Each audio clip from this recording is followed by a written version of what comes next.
यंदा हनुमान जयंती ही शनिवारी 12 एप्रिल 2025 रोजी साजरी केली जात आहे. चैत्र शुद्ध पौर्णिमेला अंजनी मातेच्या पोटी हनुमानाचा जन्म झाला. त्यामुळे चैत्र शुद्ध पौर्णिमा हनुमान जयंती म्हणून साजरी केली जाते. मात्र हनुमानाच्या जन्माविषयी काही रहस्य सांगितले जातात. हनुमानाच्या जन्माविषयी विविध मान्यता आहेत. चला तर जाणून घेऊयात या मान्यता काय आहेत. मनोजवम मारुततुल्य वेगम जितेंद्रियम बुद्धिमताम वरिष्ठम वातात्मजम वानरित मुख्यम श्रीरामदूतम शरणम प्रपद्ये. शक्ती आणि बुद्धीचा सर्वोत्तम संगम असलेल्या हनुमानच्या जयंती यावर्षी शनिवारी दिनांक 12 एप्रिल 2025 रोजी साजरी केली जाणार आहे. त्यामुळे चैत्र शुद्ध पौर्णिमेला हनुमान जयंती म्हणून साजरी केली जाते. हनुमानाला मारुती, बजरंगबली, रामभक्त, आंजनेय, महावीर, पवनपुत्र, केसरीनंदन अशा अनेक नावांनी संबोधले जाते. हनुमानाचे शस्त्र गदा हे आहे. हनुमंताला मारुती म्हणण्याची पद्धत केवळ महाराष्ट्रातच आहे. हनुमानाला तेल, शेंदूर, रुईची पाने, फुले अर्पण करण्याची परंपरा आहे. हनुमानाला महादेव शिवशंकराचा अवतार मानले जाते. दशरथाच्या राण्यांप्रमाणेच तपश्चर्या करणाऱ्या अंजनीलाही पायस मिळाले होते व त्यामुळेच मारुतीचा जन्म झाला होता. मात्र हनुमानाच्या जन्माविषयी अनेक रहस्य सांगितली जातात. एका मान्यतेनुसार हनुमानाची भक्ती आणि समर्पण वृत्ती पाहून सीता मातेला त्याला अमरत्वाचे वरदान दिले. हा दिवस नरक चतुर्दशीचा होता. सूर्याला गिळंकृत करण्यासाठी गेलेला हनुमान इंद्राच्या वज्रामुळे जखमी झाला. या घटनेमुळे वायुदेव क्रोधित झाले. अखेर सर्व देवतांनी हनुमानाला अस्त्रे, शस्त्रे आणि चिरंजीवत्वाचे वरदान दिले. हनुमानाच्या वात्यपणामुळे एका ऋषीने हनुमानाला शक्तीच्या विस्मृतीचा शाप दिला होता. सीता शोधार्थ समुद्र ओलांडून जाण्यापूर्वी जांबुवंतांनी हनुमानाला त्याच्या शक्तीची आठवण करून दिले. मात्र या दरम्यान हनुमंतांनी बुद्धीची अनेक कामे केल्याचे सांगितले जाते.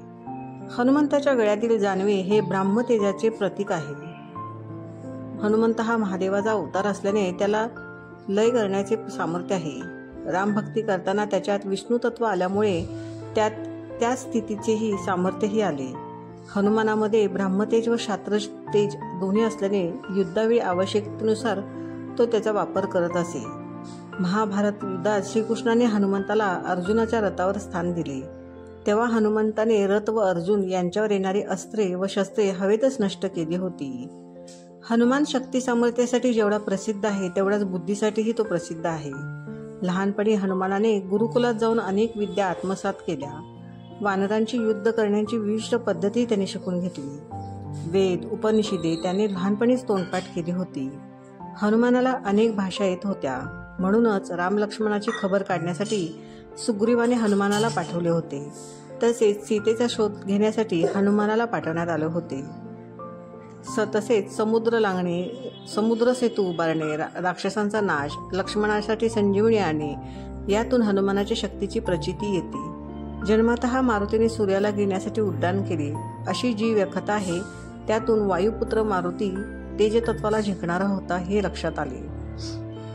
हनुमान चिरंजीवी असल्याने तो आज देखील अस्तित्वात असल्याची मान्यता भाविकांमध्ये आहे. हनुमानाला लावण्यात येणारा शेंदूर अत्यंत पवित्र मानला जातो. शरीर सौष्ठव कमविण्याची आवड असणाऱ्यांनी हनुमानाची आराधना करावी.